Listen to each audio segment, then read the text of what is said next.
A 110-year prison sentence, a $12.6 billion drug empire dismantled, and a $43 billion crypto mogul behind bars. These are just a few of the shocking downfalls of some of the wealthiest people in the world. Here are 10 billionaires who, despite their fortunes, could not escape prison. Alan Stanford, a 110-year sentence. Once a symbol of success in finance, Alan Stanford lived a life of luxury, owning private jets, yachts, and even cricket teams. He built the Stanford International Bank in Antigua, attracting global investors with promises of high returns. However, beneath the glamorous exterior lay a $7 billion Ponzi scheme. For over 2 decades, he used new investors' money to pay off earlier ones in a classic fraud operation. When his scheme collapsed in 2009, thousands lost their life savings. In 2012, he was sentenced to 110 years in prison. Stanford denied any wrongdoing, blaming a global conspiracy for his downfall. Now, at 74, he remains in a high-security prison, ordered to pay nearly $6 billion in restitution, though many victims have received nothing. Joaquin El Chapo Guzman, the drug lord's downfall. From white-collar crime to the brutal world of drug trafficking, El Chapo Guzman ran the notorious Sinaloa cartel, controlling up to 25% of the drug flow from Mexico to the U.S. He smuggled massive quantities of cocaine, heroin, methamphetamine, and marijuana into the country.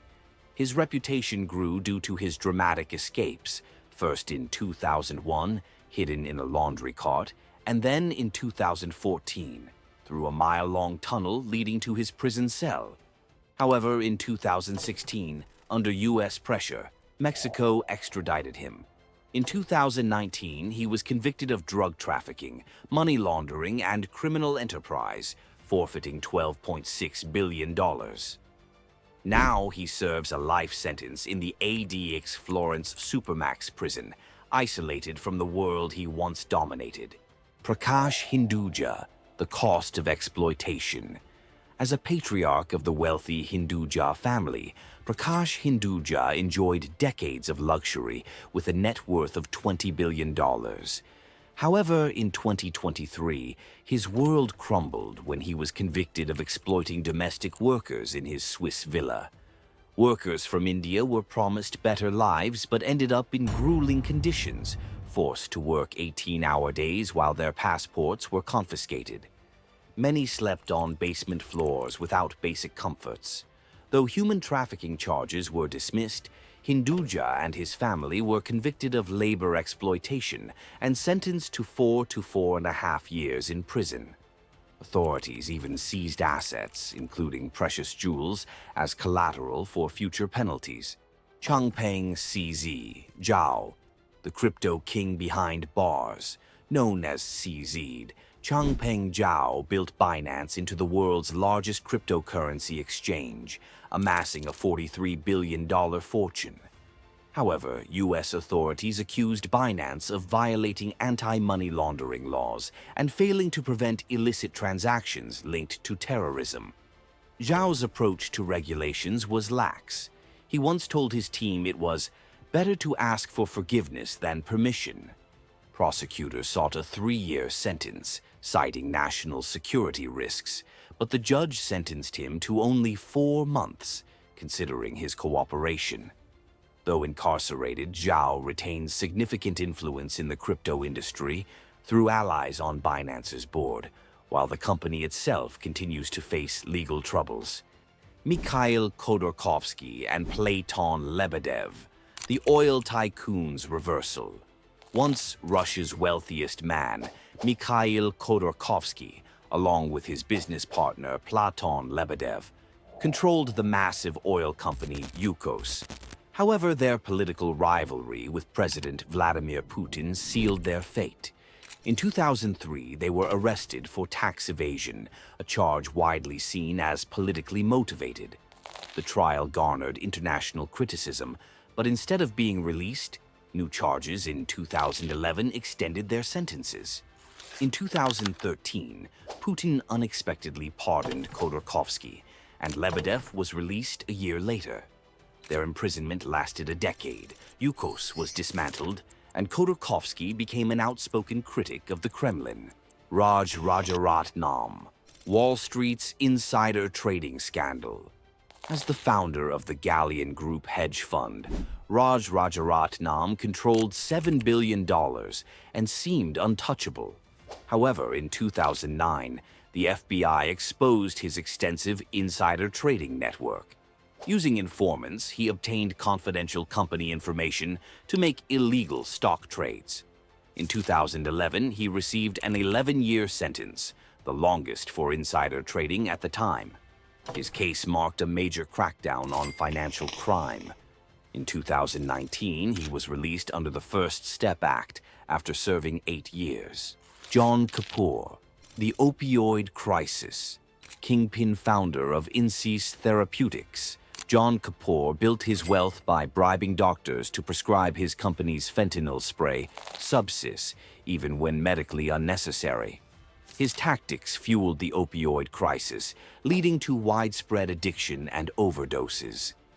After a federal investigation, Kapoor was sentenced in 2020 to 5.5 years in prison, the first billionaire pharmaceutical executive convicted for fueling the epidemic. However, in 2023, he was granted home confinement due to the COVID-19 pandemic's impact on prisons. Guo Wengui, from billionaire to exile. A Chinese billionaire living in the U.S., Guo Wengui engaged in election fraud, immigration fraud, and financial deception. Using multiple aliases, he secretly funneled political donations, lied on his green card application, and laundered $5 million. He even obtained a fraudulent driver's license. In 2023, federal authorities arrested him, and in March 2024, he pleaded guilty. Sentenced to 7 months in prison, he now faces immediate deportation to a country other than China upon his release. Inmate Elizabeth Holmes captivated Silicon Valley with Theranos, promising revolutionary blood testing technology. Backed by high-profile investors, she built a billion-dollar empire. However, her technology never worked as claimed, leading to inaccurate medical diagnoses. She silenced whistleblowers and misled investors until investigative journalists exposed the fraud. By 2022, she was convicted of multiple counts of fraud and conspiracy and sentenced to over 11 years in prison, ordered to repay $452 million. Holmes has only begun serving her sentence, marking one of the most dramatic downfalls in business history. Truong My Lan, the $44 billion fraud scandal. Starting as a cosmetics vendor in Vietnam, Truong My Lan became a real estate tycoon by exploiting government connections. She illegally took control of Saigon Commercial Bank, using proxies to bypass ownership limits. Her fraudulent loans amounted to nearly the entire bank's lending portfolio. In 2023, Vietnamese authorities launched an unprecedented investigation, revealing corruption at the highest levels. Even government officials were complicit, with one receiving a life sentence for accepting a $5 million bribe. In a rare move, the Communist Party sentenced Lan to death, making her one of the few white-collar criminals worldwide to receive such a punishment. Though ordered to repay $27 billion, many doubt the money will ever be recovered. Her case remains central to Vietnam's anti-corruption campaign, impacting the country's financial sector for years to come. Wealth can buy power, influence, and luxury, but it can't always buy freedom. These billionaires learned the hard way that no fortune is too big to fall. Which of these stories shocked you the most? Let me know in the comments, and don't forget to like and subscribe for more eye-opening stories.